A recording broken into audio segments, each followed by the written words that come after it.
നമസ്കാരം. ഏവർക്കും പുതിയ ഒരു അധ്യായത്തിലേക്ക് ഹാർദവമായ സ്വാഗതം. പൊന്നും പണവും കൈകളിലേക്ക്. മറ്റന്നാൾ മുതൽ രാജയോഗം.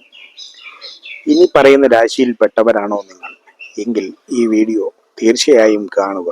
ജ്യോതിഷപ്രകാരം ഏറെ സവിശേഷതകളുള്ള ഗ്രഹങ്ങളിൽ ഒന്നാണ് ചൊവ്വയും സൂര്യനും.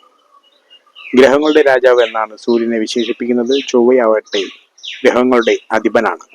ജനുവരി 16 മകരൻ രാശിയിൽ ചൊവ്വയുടെയും സൂര്യന്റെയും സംയോഗം നടക്കാൻ പോവുകയാണ്. ഇത് ജ്യോതിഷത്തിലെ പ്രധാനപ്പെട്ട രാജയോഗങ്ങളിലൊന്നായ മംഗളാദിത്യ യോഗത്തിന്റെ രൂപീകരണത്തിന് കാരണമാകും. ഇത് ചില പ്രത്യേക രാശിക്കാർക്ക് അനുകൂലമാകും. ആ ഭാഗ്യരാശികൾ ഏതൊക്കെയെന്നാണ് നമ്മളിവിടെ പരിശോധിക്കുന്നത്.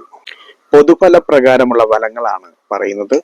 ജാതകവശാൽ നക്ഷത്രഫലത്തിൽ വ്യത്യാസമുണ്ടാകാം. അതിൽ ആദ്യത്തെ രാശി മകരൻ രാശിയാണ്. മകരൻ രാശിയിലെ ഉത്രാടം, തിരുവോണം, അവിട്ടം നക്ഷത്രക്കാരെ സംബന്ധിച്ചുള്ള കാര്യമാണ്.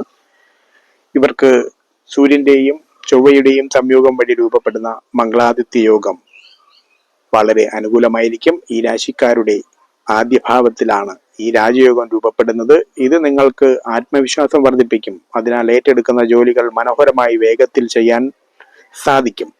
ഇത് നിങ്ങൾക്ക് കരിയറിൽ ഗുണം ചെയ്യും. സ്വർണം പോലെ വിലപിടിപ്പുള്ള സമ്മാനങ്ങൾ നിങ്ങളെ തേടിയെത്തും. രണ്ടാമത്തെ രാശിയായ മീനൻ രാശിക്കാർക്ക്, മീനൻ രാശിയിലെ പൂരുരുട്ടാതി, ഉത്രട്ടാതി, രേവതി നക്ഷത്രക്കാർക്ക് സൂര്യന്റെയും ചൊവ്വയുടെയും സംയോഗം വഴി രൂപപ്പെടുന്ന മംഗളാദിത്യ യോഗം അനുകൂലമായിരിക്കും. നിങ്ങളുടെ ജാതകത്തിലെ വരുമാന ലാഭഭാവങ്ങളിലാണ് ഈ രാജയോഗം രൂപപ്പെടുന്നത്. അതിനാൽ വരുമാനത്തിൽ വലിയ വർധനവിന് സാധ്യത കാണുന്നു. ജോലിയിൽ സ്ഥാനക്കയറ്റവും ശമ്പള വർധനവും ഉറപ്പിക്കാം. പുതിയ വരുമാന സ്രോതസ്സുകൾ രൂപപ്പെടും. ആഡംബര ജീവിതമാണ് ഈ രാശിക്കാരെ കാത്തിരിക്കുന്നത്. അവസാനത്തെ രാശി മേടൻ രാശിയാണ്. മേടൻ രാശിയിലെ അശ്വതി, ഭരണി, കാർത്തിക നക്ഷത്രക്കാർക്ക് മകരൻ രാശിയിലെ ചൊവ്വയുടെയും സൂര്യന്റെയും സംയോഗം വഴി രൂപപ്പെടുന്ന മംഗളാദിത്യ യോഗം മേടൻ രാശിക്കാർക്ക് അനുകൂലമായിരിക്കും. നിങ്ങളുടെ സംക്രമ ജാതകത്തിലെ കർമ്മഭാവത്തിലാണ് ഈ രാജയോഗം രൂപപ്പെടുന്നത്. അതിനാൽ ഈ കാലഘട്ടത്തിൽ കരിയറിൽ തിളങ്ങാനാകും. ജോലി സംബന്ധമായ ആവശ്യങ്ങൾക്കായി വിദേശയാത്ര നടത്തേണ്ടി വന്നേക്കാം.